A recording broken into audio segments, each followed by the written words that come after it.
먼저 오늘 이렇게 보시게 되면 욥에 대해서 이렇게 한 구절에 욥을 이렇게 칭찬할 수 있을까라고 생각이 들어요. 모든 성경에서 가장 좋은 이야기를 다 그냥 썼던 것 같은 느낌입니다. 자, 보세요. 1절에 보시게 되면 모든 칭찬을 다 담겨져 있습니다. 1절 한번 다시 한번 읽어보겠습니다. 시작.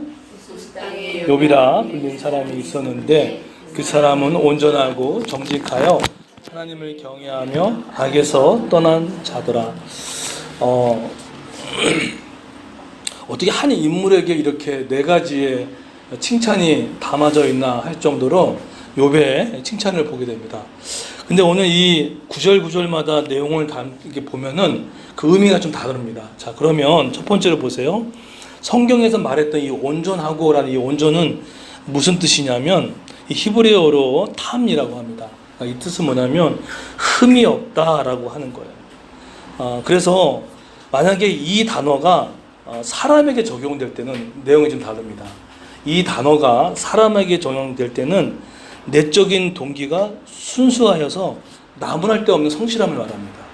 그것이 지금 온전하다라는 거예요. 그러니까 내적 동기가 상당히 순수한 겁니다. 욥이라는 사람은 그 내적으로 참 모든 동기가 순수한 사람이었구나. 그것을 성경은 칭찬하고 있는 거예요. 그리고 두 번째로 어떤 것에 대한 칭찬이 있었냐면 정직했다라고 이야기를 합니다. 근데 여기서 이 정직했다는 것은요, 거짓말을 안 했다라는 뜻이 아닙니다. 여기서 정직했다라는 것은요, 올바름을 말하는데 다른 사람과의 관계에서 정직하면서도 동정심을 많은 사람 말합니다. 그러니까 아마 방점은 동정심이 많았던 걸로 보면 될 것 같아요. 그것을 히브리어로 야사르라고 하는데, 그러니까 다른 관계에 있어서 막 동정심이 많은 거예요. 남을 돕고 돕는 이 마음들이 욥에게 있었던 모양입니다. 그리고 세 번째 보세요. 세 번째 보시게 되면 성경은 어떻게 칭찬하고 있냐면 그 사람을 하나님을 경외했다라고 이야기를 합니다. 그러니까 이것은 두려움에 대한 하나님의 경외가 아니라 하나님에 대한 더할 나위 없는 큰 존경으로 하나님을 경외했다는 뜻을 가지고 있습니다. 그게 바로 욥이었어요. 자, 그리고 마지막으로 뭐라고 하죠? 악에서 떠났다라는 거예요. 그러니까 이 악에 떠났다는 얘기는 실제적으로 가시적인 결과입니다. 그러니까 하나님을 경외했지만 가시적으로도 악에서 돌아섰던 사람, 그 사람이 바로 욥이었다는 거예요. 그런데 이 욥이 이런 삶을 살았을 때 하나님 주셨던 축복들이 있습니다. 여러분, 축복을 무시하면 안 됩니다. 민수기도 축복에 대한 것도 있고 은혜의 형통함이 있습니다. 자, 그러면 이 욥에게 주셨던 하나님의 축복을 보십시오. 2절과 3절을 보세요. 보시게 되면 욥이 받았던 축복을 보세요. 2절 보십시오. 한번 읽어볼까요? 시작. 그에게 아들 7과 딸 3이 태어나니라. 예. 자녀의 축복들이 있었고, 자, 3절 보십시오. 한번 읽어볼까요? 시작.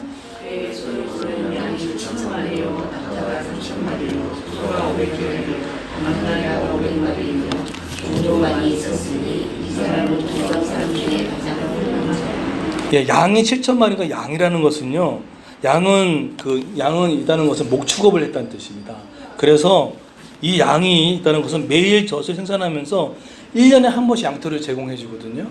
그만큼 이 목축업에서 상당히 큰 부유함이 있었던 사람이 결과로 축복을 받은 거예요. 두 번째 축복이 뭐였냐면 3,000마리의 낙타는요, 욥이 이 낙타를 타고 멀리까지 무역업을 했던 모양입니다. 그러니까 목축업도 했지만 무역도 같이 했던 사람, 그 사람이 바로 이런 은혜의 축복을 누렸던 사람이 바로 욥이었던 거예요. 그리고 500결이라는 것은 이 큰 단위의 농사까지 할 정도로, 그러니까 한마디로 욥은 뭐 자녀의 은혜뿐만 아니라 삶에 있어서의 형통함이 정말 남다를 정도로 부유함이 있었다라는 그 결과를 이야기를 하고 있습니다. 여러분, 성경에서 제시하는 세 가지 축복이 있는 거 아십니까? 성경에서 제시하는 하나님의 복이 세 가지가 있는데, 하나는 몸의 자녀, 첫 번째입니다. 두 번째는 토지의 소산, 그리고 세 번째는 짐승의 새끼. 이것이 성경이 제시하고 있는 기본적인 복주 중에 있는 거죠. 근데 이것을요, 욥이 온전히 다 받고 있었던 거예요. 근데 그의 삶을 우리가 아까 1절에 봤지만 그런 삶이 있었는 것을 무시할 수 없다는 것이겠죠. 여러분, 우리가 하나님의 축복을 무시하면 안 됩니다. 경건하게 주는 사람들에게 주는 하나님의 은혜의 결과물이 반드시 있습니다. 물론 때로는 내가 은혜롭고 살아도 물론 안 될 때는 있지만 그건 하나님의 다른 방편이 있을지라도 우리가 하나님께 받는 이 축복에 대한 기대감들 또 일절을 향한 그런 마음들을 갖는 건 너무나 중요합니다. 그런데 오늘 포인트는 이것도 있지만 욥의 가정에서 자녀들의 신앙 교육이 참 탁월했던 것 같아요. 자, 어떻게 영적인 신앙 교육을 시켰는지 한번 보십시오. 보시면 이 집이 참으로 화목했습니다. 4절에 보시면 그의 아들들이 자기 생일에 각각 자기 집에서 뭘 하죠? 잔치를 베풀고 그의 누이 3명도 청하여 함께 먹고 마시더라. 남성 중심의 가부장적인 그 시대 가운데 지금 아들들이 어떡합니까? 자기 생일에 잔치를 배설하고 심지어는 누구죠? 누이들을 초청해가지고 화목하게 이렇게 같이 먹고 마시는 그런 욥의 가정이 화목했던 것 같아요. 여러분 정말 가정이 그래야 될 것 같아요. 정말 우리 형제들끼리 먹고 마시는 거에 있어서도 인색함이 없이 서로 청해서 함께 마시는 것도 이 욥이 주는 되게 화목한 가정을 얘기하고 있습니다. 여러분의 가정은 어떻습니까? 형제 자매 화목하십니까? 우리 다른 친척이라든지 다들 함께 누리는 것도 그런 것도 되게 중요합니다. 그런데 중요한 것은요, 욥이 이 신앙을 보십시오. 이렇게 잔치를 베풀잖아요. 그러면 회의할 수 있는 이 욥이 될 수 있음에도 불구하고 욥이 했던 걸 보십시오. 한번 5절 한번 보실까요? 5절에 보시면 한번 읽겠습니다. 시작.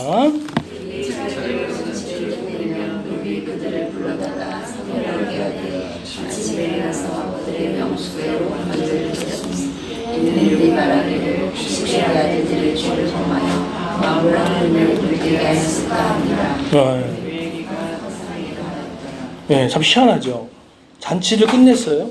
근데 그 다음에 뭐 합니까? 욥이 어떻게 하죠? 그들을 불러다가 성결하게 했다는 거예요. 그리고 두 번째 어떻게 합니까?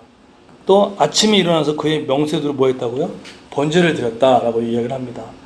여러분 가정은요 사회적인 기초로서 가장 기초단위죠. 그래서 이 가정이라는 것은 우리에게 안식을 주는 공간이 맞습니다. 그러나 이 가정이라는 이 단어 안에는 바이트라는 단어가 있습니다. 이 단어는 어떤 단어냐면은 사회적인 기능, 그러니까 안식처에만 국한되지 않고 하나님을 예배하는 섬기는 장소로서의 가정도 같이 있다는 겁니다. 이걸 잘 기억하셔야 돼요. 그렇게 봤을 때 지금 이 욥은 가장으로서 어떻게 합니까? 그들이 잔치를 하다가 자신도 모르게 세속적으로 영적인 회의함을 있을 수도 있는 것을 염두에 두어서 이 잔치가 끝나고 나서도 이들을 불러다가 이렇게 번제와 또 명수대로 어떻게 합니까? 성결케 함으로 인해서 다시금 영적으로 잡아주는 역할을 하고 있었던 거예요. 이게 너무 중요한 것 같아요. 우리 가정에서 우리 아이들이 같이 여행도 하잖아요. 그렇죠? 외식도 하잖아요. 그렇죠? 그거 너무 좋습니다. 근데 놀러 가는 것도 너무 좋아요. 많이 하셔야 됩니다. 그런데 때로는 그렇게 하다가도 우리 아이들한테도 이렇듯 그런 마음들이 하나님께 마음을 떠날 수 없도록 마음을 이렇게 잡아주고 영적으로 붙잡아주는 것들이 많이 필요합니다. 저는 그것이 가정 예배가 아닐까 생각이 들어요.